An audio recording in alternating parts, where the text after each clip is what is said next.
Welcome back to the channel. So today I thought I'd just bring you in and give you a quick update on this Rasbora tank that's behind me here. Now we set this tank up about 8 weeks ago, 2 months ago, and it was an upgrade to my original Rasbora tank, which I've now scaped for my daughter. It's going to be her tank. If you're interested in that, I will put a link up in this corner to the video to certainly go and check that out. She's really happy with it. In a few weeks time we're going to be adding fish to that, and I'll take you along for the journey and keep you updated on that.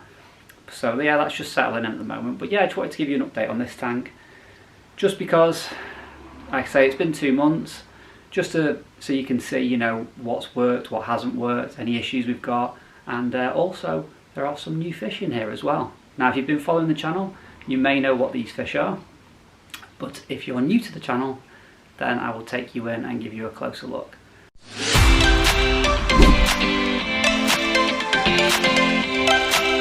So this is how the tank is looking now. So you can see we've got our Rasboras. So we've got the purple ones or blue ones, depending on what you like to call them. There. We've got the regular variants just there as well. We've also got some lamb chop Rasboras or Espe Rasboras. And the new additions, as you've probably already noticed, are these lovely rummy nose tetras. And we've put 8 of those in. And the reason I wanted to add those was because I don't know how many of you have got Harlequin Rasboras, but what I find with them is any food that you put in, they will eat it as it's floating down to the bottom, but they won't touch it when it's on the bottom, as in they completely ignore it. And it's really frustrating. It was leading to a lot of detritus building up on the bottom. So I wanted to put a fish in which was going to swim everywhere and go down to the bottom and pick off the bottom. And I'm grateful that these rummy nose tetras do that. It hasn't stopped the ramshorn snails from breeding like crazy in this tank though, which is probably another issue, and we'll come back to that in a minute. But yeah, you can see all the plants are doing really well. We've got this trident Java fern just here, which is going absolutely nuts. We've got this Rotala orange juice in the back, which is at the surface now, so we'll definitely need to trim that and replant it. Yeah, everything's doing really well, apart from a couple of things. And we'll move on to those now. So straight away you can probably see one of the issues we're facing. Now don't get me wrong, I really like red root floaters, which is what these are, and I wouldn't have tanks without floating plants. They have a really good purpose in tanks. They block out lights so that you know, fish can feel a bit more secure. They can block out bright lights from plants that don't like a lot of light. But the issue is they can quickly get out of hand, as these have. Now, most of the plants I've got in here are absolutely fine with that because they're relatively low light plants. But one of the plants which seems to be struggling a little bit, if we come around the side here, is this Alternithera Renaki pink. Now when I planted this, it was obviously very vibrant, it had a lot of pinks on it, and it was reaching the surface every couple of days. Now that isn't happening now, and I think it's because we are just blocking too much light out, far too much light. So we need to address that really. The other thing is, when I designed this tank, I put quite a deep layer of substrate in the back, which you can probably see just there. Now what I didn't think about was that filter, and I probably should have put it a little bit further down. So what's happening is that as I have an open top tank, the water evaporates and the outflow on the filter, as you can see, just by design is very close to the surface. Now I could move some of that substrate out of the way and drop that lower, but I really don't like messing with the sand and substrate once the tank is established, because there is soil underneath this and it could unearth all sorts of problems, so I don't want to do that. But what I might do at a later date is I may swap that out for maybe a fluval external canister filter, possibly something like that. But I think at the moment I'm just going to have to live with it. I am topping this tank up every 2 to 3 days because of that, which, you know, is not a massive issue. I could leave it. I don't really mind the sound of running water, but my girlfriend absolutely hates it, so she's always saying get the tank topped up every few days. So yeah, it's a bit of a nightmare. But the main problem here is this floating plant, which we really need to look at. So what I thought we'd do is start by just taking some of these red root floaters out, just put them in a little container I've got, and then I've got an idea about what to do with those. Now I've got two choices, and I'll show you what I mean. So what I'm thinking is that I'll use a little bit of airline tubing, and I can either use this to create an area for that Alternathera rennici pink in the back so that it gets lots of light, or what I could do is I could put the red root floaters inside of this and leave the rest of the tank open. Not really sure which one I want to do. I'm thinking that I'm going to use this for the red root floaters and I'm going to leave the rest of the tank open. Yeah, I think I'm going to do that. Let's do that. Probably be a good opportunity as well to do a little bit of maintenance on this. With my tanks, I'm not a big one for doing excessive water changes. Obviously, with them being planted, I do test regularly, but with them being planted, I tend to go a little bit longer between water changes. I think this one last had one about 2 weeks ago, so it's probably about due for one. And seeing as though we're doing a bit of maintenance, a little bit of tidying up, I guess we should do that as well. But we'll start by getting these red root floaters into a little container, and then we can have a look at that airline tubing, make a ring and put some back in, and then we'll do a bit of a clean up, do a bit of a water change, trim some of those Rotala orange juice plants as well, get them replanted, and then yeah, we should be good. So yeah, let's crack on with that.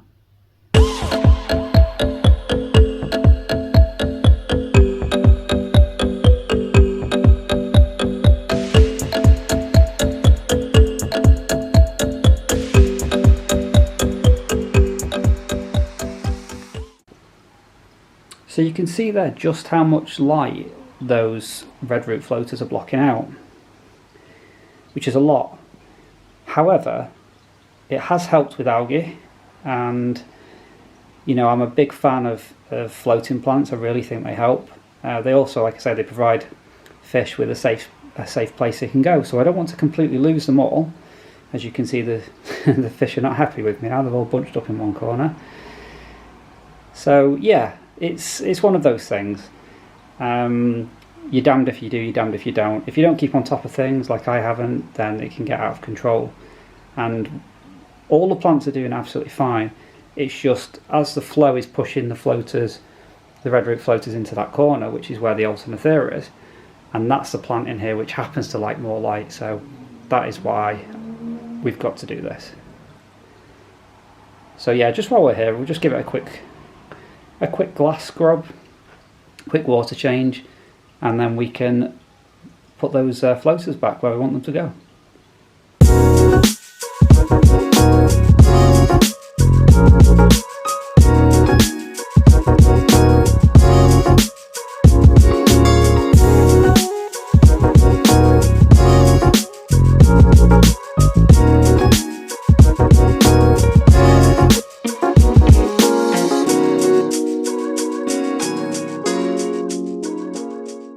So yeah, we're just going to trim some of these Rotala orange juices and get them replanted.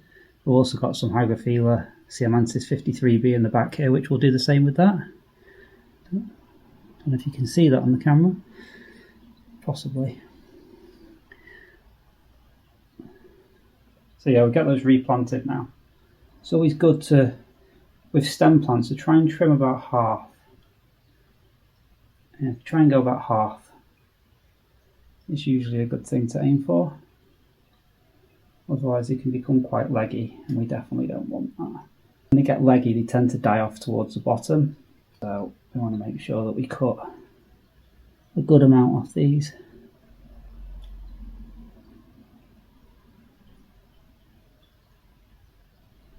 As I say, we're going to be replanting them anyway, so nothing wasted.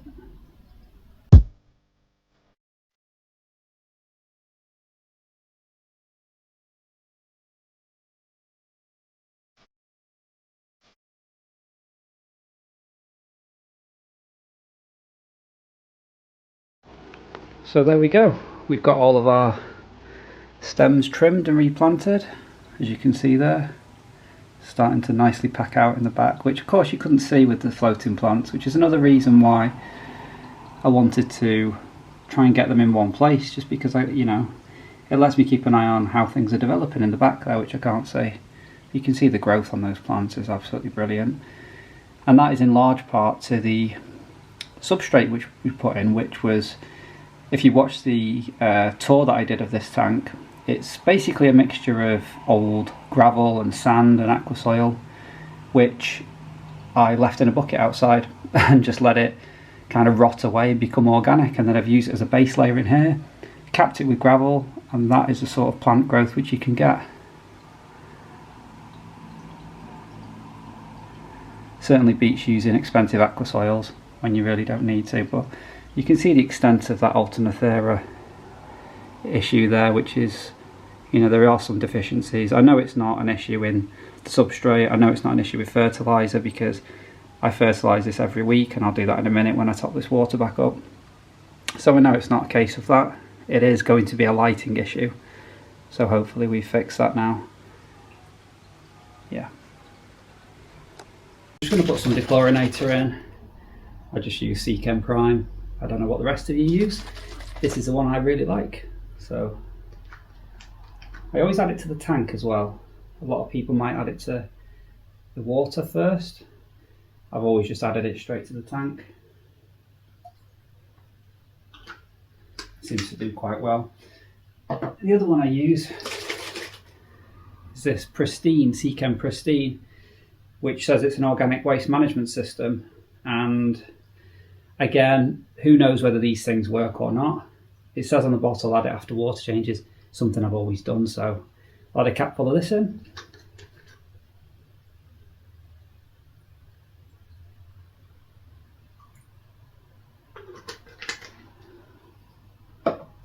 And last but not least, we just want to add some plant fertiliser. I use the, is it Easy Life? Yeah, Easy Life Pro Phyto. So this is probably about, yeah, so about 7.5 millilitres. I just put this in once a week.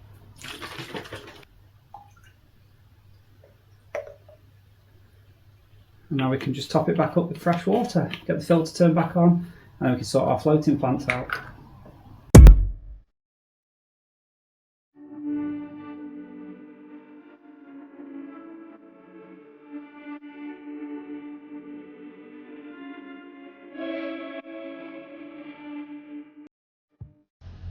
Yeah, so we'll just get that filter turned back on and everything now.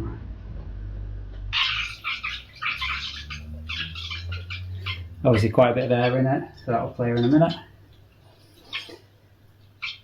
Yeah, so we can now have a look at our airline tubing.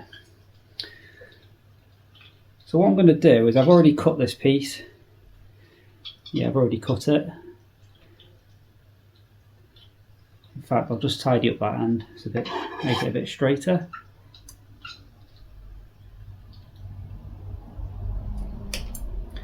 That's better. So what I've got is, I've got one of these little connector blocks. There you go. So I'm just going to connect that into one end, connect that into the other end,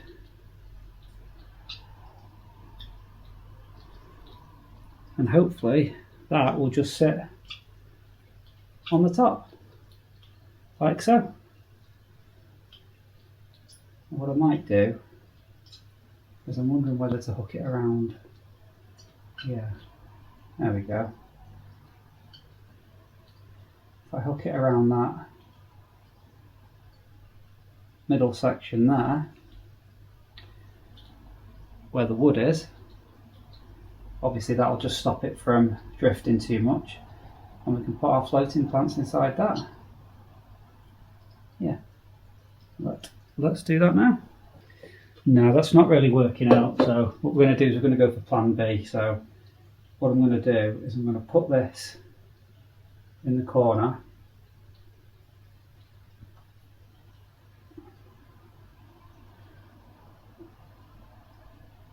Oh yeah, I'm going to put this in the corner just near that Alternathera Renikai pink.